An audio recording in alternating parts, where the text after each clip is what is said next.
I wanted to send this video to someone, and I looked through my catalog of stuff real quick through search results, and all the stuff that I found was embarrassing because early on I was just trying to be silly. And this is a serious video. Immediately after you take this engine cover off, flip it over and look at all these rubbers. That one's installed, that one's installed, that one's installed, that one's missing. So if it goes like this, try to find it. And if it just fell out when you pulled it off, then hopefully you track it down.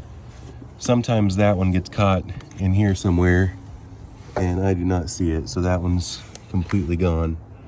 Sometimes only one or two are still in there and this thing vibrates, rattles, and makes noise. We're replacing this breather. The average person, we're gonna pull up these tabs right here. These little security tabs, just pull them up. Sometimes it's not worth wasting your fingers and your fingernails, but you really have to be very careful with hand tools on this stuff. Nobody's broken them yet. This is TFSI. These are your exhaust camshaft lift solenoids. And no, you do not have to take these connectors off to replace your coils or to replace your breather, but it does give you more room. And for some people, it helps them to not break these connectors, which all of these tabs were already broken. Sometimes it's even worse though. Sometimes this plastic is broken, not just this little rocker tab. But this is very hot, this is plastic, and this little tiny rocker tab just is not a good design. And you know what I'm talking about. It's this little thing right here. So you're supposed to push in, pull back on the tab, and then pull out, just like I just did. But that one's already half broken, and all three of these were already broken. But let's just hammer this point home. We got a normal T30 here on this one. We're gonna take this one out, and it looks like all these coil connectors have not been broken yet. So typically you should be able just to push in. I'm doing this with one hand. Push this tab down, which I gotta do it with my thumb. Can't do it with my index finger, and it's still not wanting to come loose. So let's go ahead and try from this side. Push in, push the tab down. And I've already had this apart before myself. I'm still having trouble with one hand. So it's because the rubber, the weather rubber in there, what do you call it? A little O-ring sealing off the weather and the elements from the electrical terminals. It's really sticky. So you can't really tell if it's all the way out. See, if you don't unclip these changeover valve solenoids, then you don't have very much room. That's all the room you got. So there's more of a chance to break these connectors. And whenever possible, you don't want to break stuff, in my opinion. You got a very light duty pair of needle nose that can get right in here and pull that tab up. It clicked up. I'm gonna pull it off. Do not force it. And then I couldn't get this one either. Pull it up and then push down on the tab as you pull up. This is supposed to be a T30, but someone put a 10 millimeter here, and it's not a big deal that it's finger tight. This is just to hold this trim into place, the coil connectors. These are AutoZone coils. Never buy AutoZone coils. So this one's already broken. I can see it's crooked. That one's broken. That one's broken. You want to make sure that they're fully seated. I can tell right here that this one was not fully seated. You can cause connection issues like that, misfires. So that one's still clipped in, that one's not, that one's not, and that one's not. So the clip still works in here. You have to disengage it with a little, see this? This is a pick. Hear that? It just disengaged. Be very careful with these things. All right, pull the coils out. If you can't do it by hand, this was already in my hand earlier and I'm replacing this breather anyway. So very carefully, I'm going to pry these coils out. This really doesn't need to be crazy tight. It's just trying to seal this O-ring all the way around it. I'm gonna go ahead and do the blow test. It's 100% sealed off on that valve at least. you could pop this cover off and see if this valve diaphragm is in good shape, but this is just demonstration purposes on this car, and I would just replace this about 100,000 miles anyway. And this is an OEM Audi one, and the date code on this one is 2018.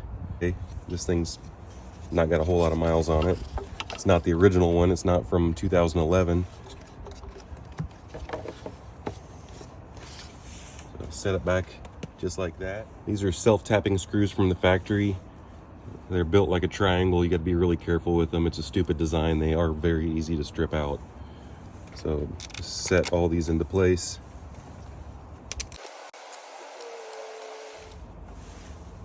I'm going to set my impact to setting number 1, very light duty, and I'm going to go all the way around.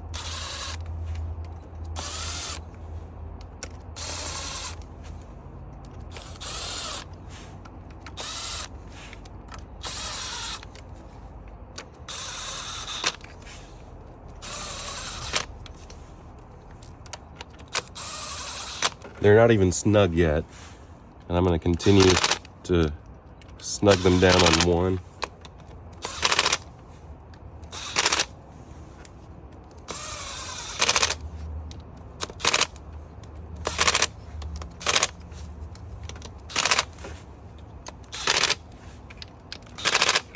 Now I'm just going to evenly distribute it on level 2.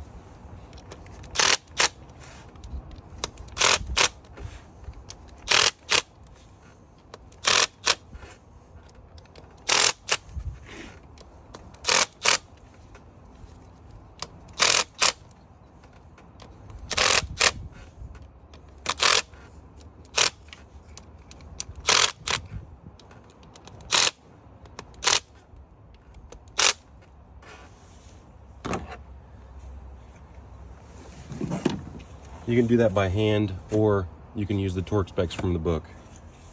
When you put these coils back in, palm hammer them back in, wiggle them, try to straighten them out, evenly set your coils. I unclipped that earlier, so I'm gonna go ahead and make sure that this loom is falling apart right here. It'd be nice to fix it, but I have to go all the way through this car anyway. So this wire goes through the small side, this wire goes around the big side, clip the connector back in, clip this connector back in. This isn't normal, this just all came apart. All right, all these clips are back in. Now, it's being a little bit sticky on me. Something's wanting to stick.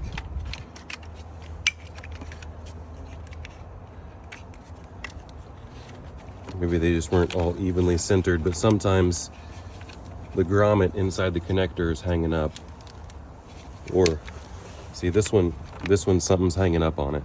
And that's the one that wasn't all the way in before. So now, none of the catches are working except this one. So I gotta take this one back off and inspect this coil connector. So, very carefully, without breaking the connector any further, we're going to take a look inside this coil connector, and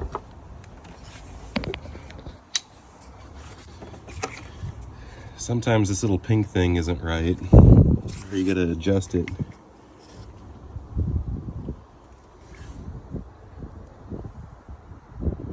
Or maybe even this broken tab is hanging me up. This isn't doing anything at this point, so I'm just going to remove it. Maybe it's not allowing it to seat all the way. These were all previously broken, as you saw. Well, I could have broken them before I started the video, but this car is still, haven't even taken it off the trailer yet, so it's my first time popping the hood and looking at it. That clip still works, but it's only engaged by half of it. I think that's all it needed. It just needed to get those broken pieces out of the way. And ideally it's a good idea to replace these connectors, but as long as they're fully seated and this bolt is in, I don't ever see them have bad issues or bad connections. Just when you put them in, I go like this. I bear claw it. And then I want to look to see that they're flush against the coil. And they just don't back off.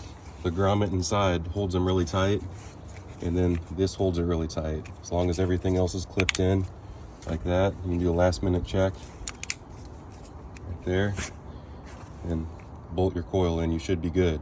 Like I said, ideally put new connectors on them.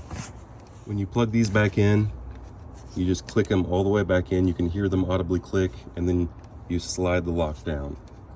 So we're going to go all the way across. Just push, push.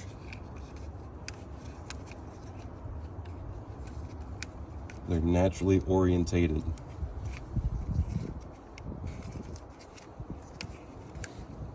Just have to make sure they click in. Alright. We can put this bolt back in, tighten that down, swing this back over, make sure that this is lined up in these notches, these clips, and then straighten it out, clip it into place, do the pullback test. Make sure both sides are engaged. Go ahead and check that too, just because. That's how to replace your breather.